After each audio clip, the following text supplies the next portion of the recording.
বন্ধুরা, welcome to my YouTube channel. আজকের দশম শ্রেণীর ভেদ চ্যাপ্টার পড়াচ্ছি, ভেরিয়েশন চ্যাপ্টার। এটা আছে কোষে দেখি 13। তো ভেদটা কি? ভেদ যে ব্যস্ত ভেদ এবং সরল ভেদ তাদের মধ্যে সম্পর্ক কি? যখন দুটোই একসঙ্গে বাড়বে, ধরো লোক যদি বাড়ে তাদের জন্য বেশি খাবার লাগবে, অর্থাৎ 50 জন লোকের যদি 50 কেজি চাল লাগে এক মাসে, তাহলে 10 জন লোকের 50 কেজি থেকে কম চাল লাগবে, তাহলে ওটাও কমছে, লোকের সংখ্যাও কমছে, চালের পরিমাণও কমছে। এটা হচ্ছে সরল ভেদ। আবার যদি দেখা যায় 50 জনের এক মাসে 50 কেজি চাল লাগবে, তাহলে 200 জনের এক মাসে কত চাল লাগবে না 50 কেজির বেশি, মানে 50 জন ছিল লোক, 200 হয়েছে, তাহলে 50 কেজি চাল ছিল, আরো বেশি চাল লাগবে, তাহলে দুটোই বেড়েছে। তাকে বলবো আমরা কি বলবো? সরল ভেদ। কিন্তু যদি দেখা যায় যে 10 জন লোক একটি বাড়ি এক মাসে তৈরি করতে পারছে, ঠিক সেই রকম বাড়ি 10 জন লোক না করে যদি আমি 20 জন লোক লাগিয়ে দিই, তখন তো এক মাস লাগবে না, তখন আরো কম দিন লাগবে। তাহলে সেক্ষেত্রে তাহলে লোক বাড়ছে, তাহলে দিনটা কম লাগছে, তখন তাকে আমরা বলবো ব্যস্ত ভেদ।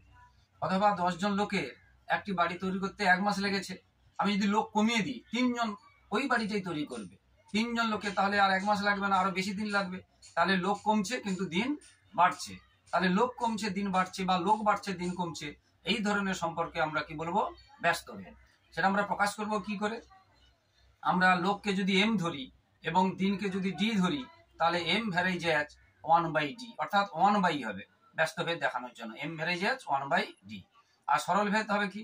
যেটা বললাম, লোক বাড়লে চাল বাড়াতে হবে, তাহলে লোককে যদি আমরা ম্যান এম ধরি, চালকে যদি আমরা রাইস ধরি বা ফুড ধরি, তাহলে এম ভ্যারেজেস এফ, বা আর যদি ধরি রাইস, এম ভ্যারেজেস কি হচ্ছে আর, তাহলে সেটা হবে সরল ভেদ।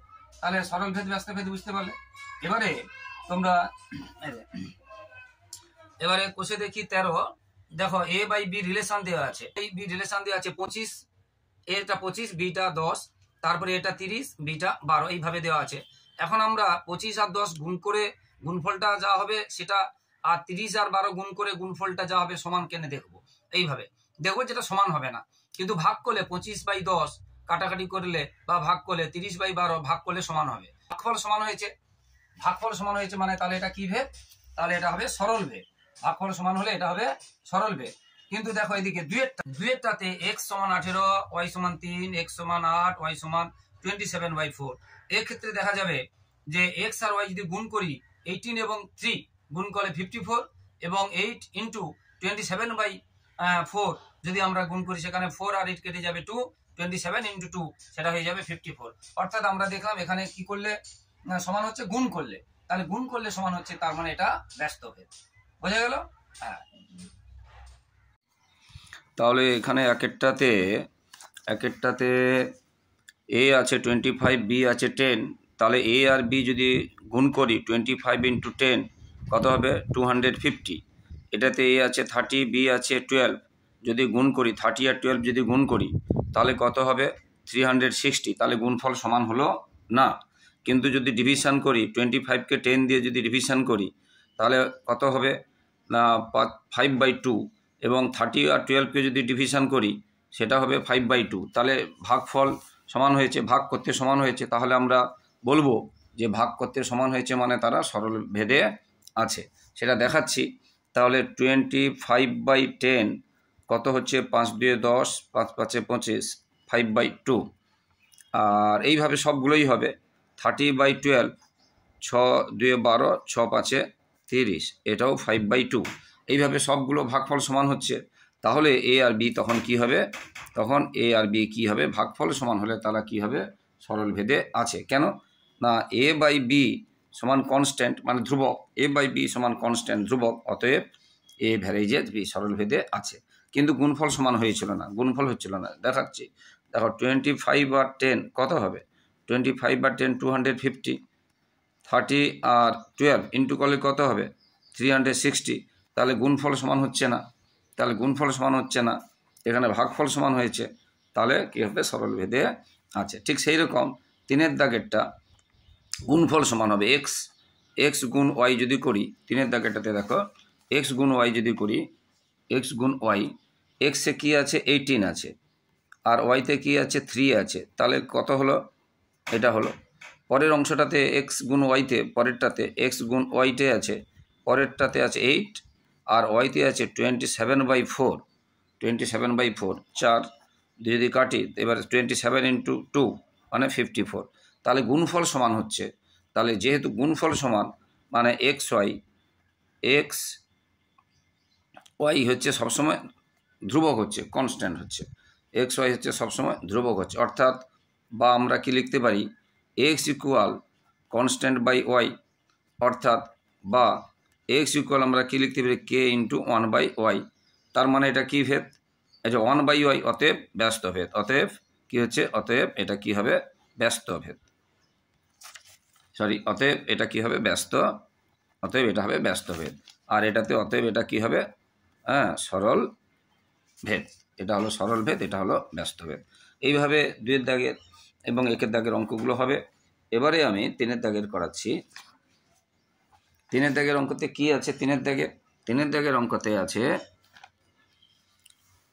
যে বিপিনবাবু ট্যাক্সিতে 25 মিনিটে 14 কিমি পথ অতিক্রম করে, একই গতিবেগে ট্যাক্সি চালিয়ে 5 ঘন্টায় তিনি কত পথ যাবে। তাহলে একটা আছে মিনিট কিমি, বুঝতে পেরেছ। তাহলে এবার আমরা কি জানি, আমরা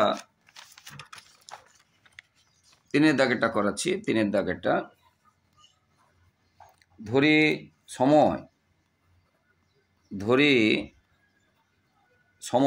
সময় সমান, আমার সময়কে আমরা টাইম টি ধরতে পারি, এও ধরতে পারি, ধরি সময় সমান এ, এবং পথ বা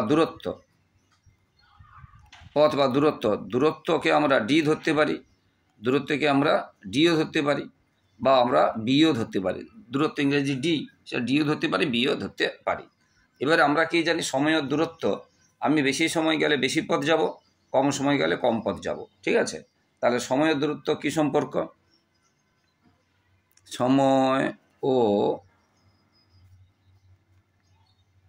দূরত্বের মধ্যে কি ভেদ সম্পর্ক হবে, বুঝতে পেরেছ। সময় আমি বেশি সময় বেশি দূরত্ব যাব, কম সময় কম দূরত্ব যাব, তাহলে সরল ভেদ সম্পর্ক, সময়ের দূরত্বের মধ্যে কি সম্পর্ক, সরল ভেদ সম্পর্ক। অতএব আমরা কি লিখতে পারি, এ ভ্যারেজেস বি, বা এ ইকুয়াল কে × বি, যেখানে প্রত্যেকটাই লেখা হবে কে সমান অশূন্য ভেদ ধ্রুবক, কে সমান অশূন্য ভেদ ধ্রুবক, কে সমান অশূন্য ভেদ ধ্রুবক। এটা প্রত্যেকটাতে লিখতে হবে, কে এটা কি হয়ে গেল। তাহলে এবারে দেখো, এ বলেছে 25 মিনিট, এটা কি বলেছে 25 মিনিট, তাহলে এ সমান 25 মিনিট ও পথ মানে দূরত্ব বলেছে 14 কিমি, বি সমান 14 কিমি হলে, তাহলে এর জায়গায় আমরা এই যে এখানে যে এ আছে, এর জায়গায় আমরা লিখব 25 ইকুয়াল কে × বি, বি জায়গায় লিখব 14, কারণ এ বইতে বলেছে 25 মিনিট এবং বি বলেছে 14 কিমি। তাহলে এই যেহেতু কে এর মানটা বের করব, তাহলে কে × 40 কে এধারে আনলাম আর এটা এদিকে আনলাম, বা কে সমান কি করলাম 25/, এটা কিন্তু এটা কাটবে না, থেকে গেল। তাহলে কে সমান 25/14 পেলাম। অতএব এখানে যেটা ছিল এ সমান কে × বি, যে কে এর জায়গায় লিখব 25/14, কে এর জায়গায় লিখব 25/14। তাহলে অতএব এ সমান কে × বি ছিল, তাহলে কে না লিখে আমরা লিখব 25/14 আর ইন্টু বি বা 25b লিখলেও চলবে, হয়ে গেল। এবারে বলেছে 5 ঘন্টা মানে সময়, এবারে সময় সমান 5 ঘন্টা। এবার একটা জিনিস মনে রাখতে হবে, আগের সময়টা মিনিটে ছিল, এ সময়টা ঘন্টায় দেওয়া আছে, তাহলে এই ঘন্টাকেও আমাদের কী করতে হবে, মিনিটে করতে হবে। 5 ঘন্টা, 1 ঘন্টা সমান 60 মিনিট, তাহলে 5 ঘন্টার সমান কত হবে, 6 × 5 = 30, তাহলে 300 মিনিট। তাহলে এটা হলে, তাহলে আমরা এ সমান যে রিলেশনটা পেয়েছি, এ সমান সময়টা কি, সময়টা আমরা কি ধরেছিলাম, এ ধরেছিলাম, তাহলে এখানে সময় না লিখে এ লেখাটাই ভালো হবে, বা এ লিখে দিলাম। এ সমান সময় সমান 5 ঘন্টা সমান 300 মিনিট হলে, তাহলে আমরা এইখানে এবার বসাবো, তাহলে হলে 300 সমান 25 × b/14। এবারে আমাদের এর নিচে 1 দিয়ে এর নিচে 1 আছে, এর নিচে যেহেতু সংখ্যা আছে 1 দিয়ে কণাকণি গুণ করব। তাহলে আমরা এবার কি পাচ্ছি, 25 ইন্টু বি সমান 300 ইন্টু 14, বা আমরা এখান থেকে বি সমান পেয়ে যাব, বা বি সমান কত পাবো, 300 ইন্টু 14 বাই 25। এবারে 25 দিয়ে এটাকে কাটবো, 25 একে 25, 5 5 25 দিয়ে 50, তারপরে এটাকে 12 দিয়ে 12 দিয়ে গুণ করবো, 12 4 48, 8 হাতে থাকলো 4, 12 একে 12, হাতে ছিল 4, 12 4 16।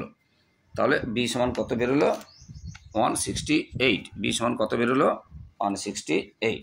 তাহলে আমরা এবারে লিখবো, তাহলে 5 ঘন্টায় তিনি কত কিমি যাবে না, 168 কিমি যাবে। 5 ঘন্টায় কত কিমি যাবে, 168 কিমি যাবে। এইভাবে উত্তরগুলো হতে থাকবে। এরপরে দেখো বন্ধুরা,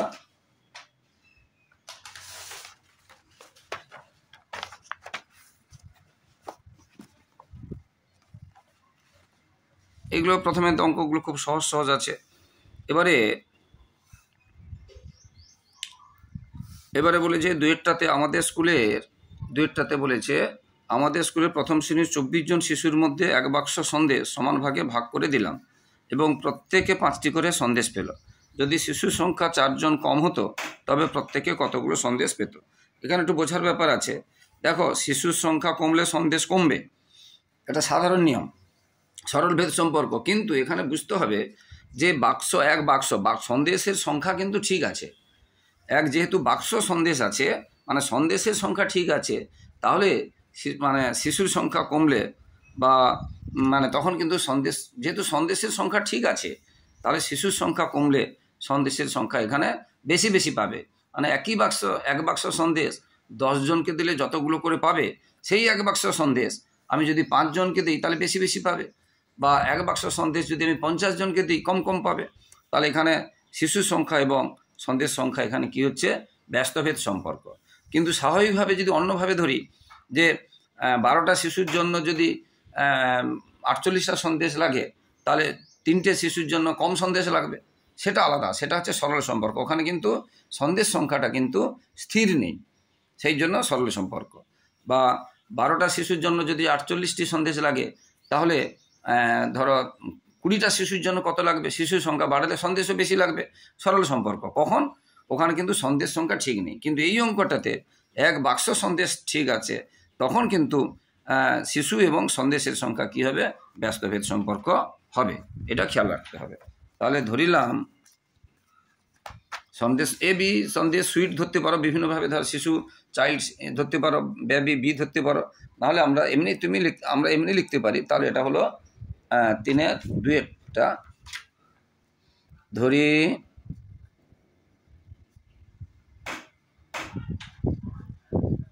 শিশুর সংখ্যা, প্রথমে শিশুর সংখ্যা আমরা এ, এবং যেটা বলেছে এখানে প্রত্যেকে যেহেতু বলেছি, আর একটা কথা খেয়াল রাখবে, প্রত্যেকে বলেছে তো, এটা সেই জন্য সরল ভেদ হবে না, ব্যস্ত ভেদ হবে। এবং প্রত্যেকে সন্দেশ পাওয়ার সংখ্যা বা সন্দেশ সংখ্যা, প্রত্যেকে সন্দেশ পায় বা পাওয়ার সংখ্যা সমান বি। তাহলে আমরা শিশুর সংখ্যা এ ধরেছি, আর প্রত্যেকে যে সন্দেশ পায় সেটা আমরা বি ধরেছি। তাহলে এখানে কি সম্পর্ক হলো, তাহলে এখানে যেহেতু সন্দেশ 1 বাক্স স্থির আছে, তার এখানে তাহলে কি হবে, যে এখানে যে হেতু মোট সন্দেশ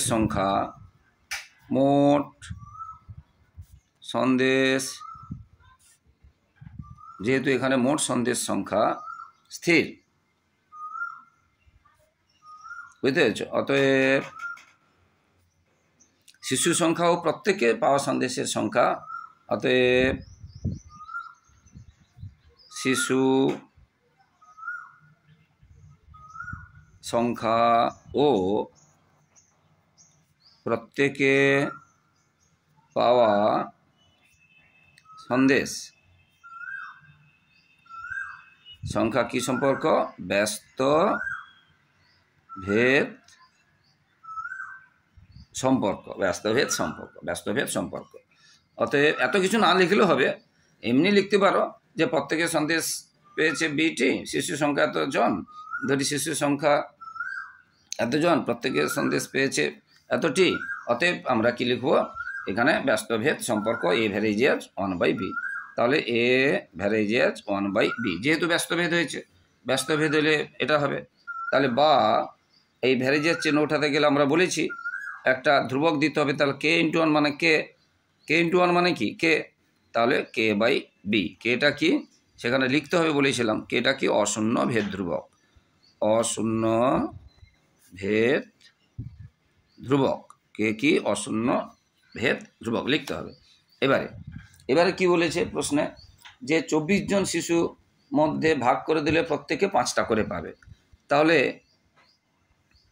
a সমান 24, b সমান 5 হলে বলেছে 24 জন শিশুর মধ্যে ভাগ করে দিলে এক বাক্স সন্দেশ প্রত্যেকে 5টি করে গোটা সন্দেশ পাবে। ঠিক আছে, গোটা সন্দেশ কিন্তু এটা গোটা। তাহলে a সমান 24, b সমান 5 হলে তাহলে আমরা এখানে বসাবো। তাহলে আমরা যেটা পেয়েছি, a পেয়েছি কত? 24, k/b সমান পেয়েছি কত? 5। এবারে নিচে 1 দিয়ে দিলাম। এখান থেকে আমরা বা কোণে যদি গুণ করি তাহলে k সমান কত পাচ্ছি? 24 ইন্টু 5 মানে 120। তাহলে k সমান কত হলো? 120। k সমান হলো 120। যখন k সমান 120 হয়ে গেল, k সমান যখন 120 হয়ে গেল, তাহলে এবারে আমরা কি লিখব? k সমান 120 হয়েছে, তাহলে আমরা লিখব অতএব, যেখানে বসিয়ে দেব অতএব যেটা ছিল a সমান, যেটা ছিল a সমান k/b ছিল, তো k/b ছিল, k কত পেয়েছি? k/b ছিল, k পেয়েছি 120, তাহলে 120/b। এবারে হয়ে গেছে। এবারে বলেছে শিশুর সংখ্যা 4 জন কম হতো। 4 জন কম হলে শিশুর সংখ্যা কত হবে? তাহলে আগে ছিল 24, এখন 4 জন কম, তাহলে -4। এবারে বি মানে এ তো শিশুর সংখ্যা রয়েছে, এ সমান 24 - 4 সমান 20 হলে বলেছে শিশুর সংখ্যা 4 জন কম হলে। 4 জন কম আগে থেকে কত ছিল? 24। এবার 4 জন কমে গেলে কত থাকছে? আর 20।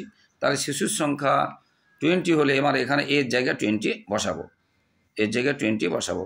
তাহলে 20 নিচে একটা 1 দিয়ে দিলাম, 120/b। এবারে কোণে যদি গুণ করি তাহলে 20 ইন্টু বি সমান 120 বা বি সমান 120/20, 2 6 12, তাহলে 6টি। তাহলে কি হলো? এখানে আমরা কি দেখলাম? এখানে আমরা দেখলাম প্রত্যেকে কতগুলো করে পাবে? প্রত্যেকে 6টি করে পাবে। তাহলে এটা হয়ে গেল উত্তর। আশা করি তোমরা বুঝতে পেরেছ। তাহলে প্রত্যেকে কতগুলো করে পাবে? প্রত্যেকে 6টি করে পাবে। এরপরে এইভাবে অঙ্কগুলো হতেই থাকবে। ব্যস্তানুপাত, সরলানুপাত তোমরা শিখলে, বুঝতে পারলে? আচ্ছা, ঠিক এইভাবে কিন্তু 4-এর দাগের অঙ্কগুলো হবে। হ্যাঁ, আর সবগুলো 4-এর দাগের অঙ্কগুলো হবে। 4-এর দাগের অঙ্কগুলো সবগুলো এইভাবেই হবে। আচ্ছা, আমি 4-এর আমি 2-এরটা করাচ্ছি। 4-এর 2-এরটা করাচ্ছি। 4-এর 2-এরটা x y এর সঙ্গে সরল ভেদে এবং z এর সঙ্গে ব্যস্ত ভেদে আছে। আর y সমান এত, z সমান এত হলে x সমান এত। এবার x সমান এত, y সমান এত, z সমান এত হলে x সমান কত। তাহলে এখানে কি বলেছে? x y এর সঙ্গে সরল ভেদে আছে। 4-এর 2-এরটা, 4-এর 2-এরটাতে বলছে, 4-এর 2-এরটা x y এর সঙ্গে সরল ভেদে আছে। তাহলে আমরা কি লিখব? x ভ্যারেজেস y, যেহেতু সরল ভেদে আছে, এবং z এর সঙ্গে ব্যস্ত ভেদে আছে। এবং কি বলেছে? z এটা এখানে এ ধারেও রাখতে পারি, নিচেও রাখতে পারি। এবং x ভ্যারেজেস z ব্যস্ত ভেদে আছে, তাহলে 1/z হবে। এবারে এখানে আমরা এখানে যদি ভ্যারেজেস চিহ্ন তুলি তাহলে x সমান ধরো k1y। আর এখানে আমরা, আচ্ছা তার আগে আমাদের, তার আগে ভুল হয়ে গেছে, তার আগে আমাদের এগুলো যৌগিক ভেদের, এখানেও এক্স এখানেও এক্স মিলে গেছে, তখন আমরা যৌগিক ভেদের উপাদ্য থেকে পাই। তাহলে যৌগিক মানে মেশানো হবে। যৌগিক, যৌগিক ভাষাটা তোমাদের লিখবে, যৌগিক ভেদের উপপাদ্য তোমরা কিন্তু ভাষাটা লিখবে, থেকে পাই যৌগিক ভিত্তিক উপপাদ্য থেকে এখানে এক্স সমান এত ভ্যারিজেজ এত এখানে, তাহলে ওয়াইটা উপরে আছে জেডটা নিচে আছে, তাহলে আমরা লিখবো যৌগিক ভিত্তিক উপপাদ্য থেকে পাই X varies as Y by Z, X varies as Y by Z. ঠিক আছে, এবারে আমরা লিখবো যেটা ধ্রুবক তুলি, তাহলে এক্স সমান কে ইন্টু ওয়াই বাই জেড, যেটা ব্র্যাকেটে বারবার বলছি কে সমান লিখতে হবে অশূন্য ভেদ ধ্রুবক, কে সমান লিখতে হবে অশূন্য ভেদ ধ্রুবক।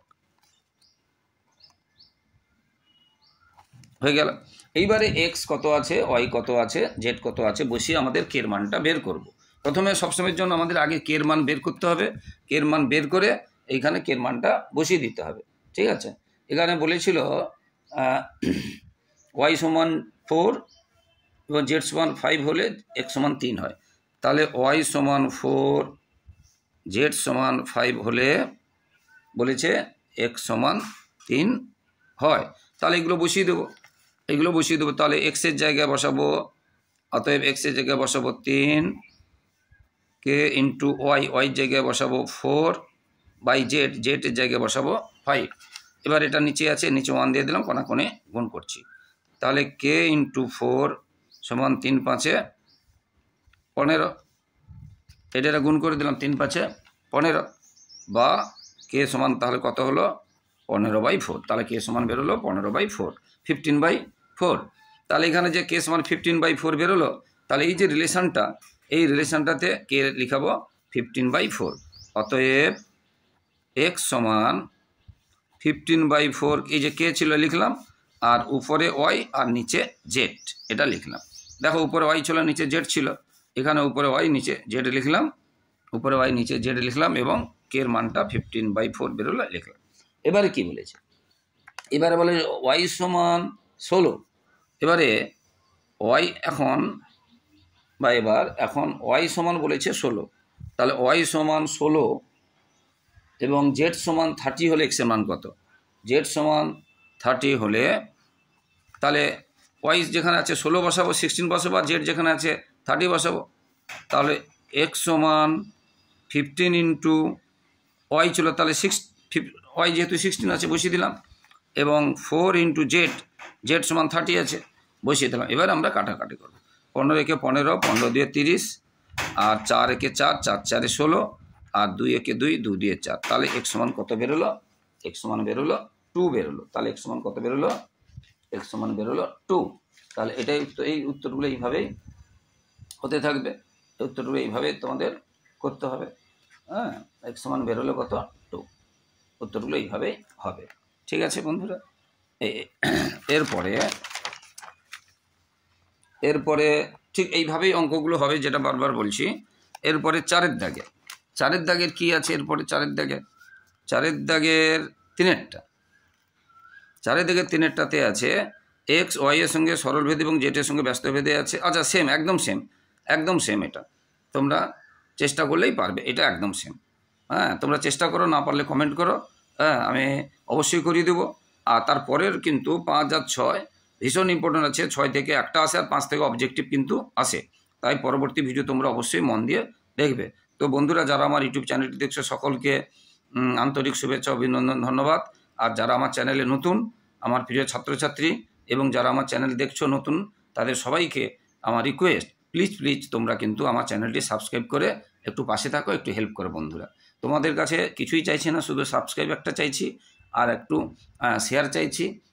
এবং তোমরা যদি এইভাবে আমাদের লাইক কমেন্ট করে উৎসাহিত করো, তাহলে তোমাদের জন্য এইভাবে লাগাতার ভিডিও দিতে থাকবো। তাই প্লিজ বন্ধুরা, মাই ডিয়ার স্টুডেন্টস, তোমরা সাবস্ক্রাইব করে একটু পাশে থাকো এবং শেয়ার করে একটু হেল্প করো। আর অবশ্যই পাশে থাকা বেল আইকনটা প্রেস করে অল নোটিফিকেশান অন করে দেবে, যাতে সমস্ত ভিডিও তোমাদের কাছে প্রথমে পৌঁছে যায়। সবাই খুব ভালো থাকো বন্ধুরা, সবার ভবিষ্যৎ ভালো হোক। পরবর্তী ভিডিও দেখতে থাকো। জয় হিন্দ, বন্দে মাতরম।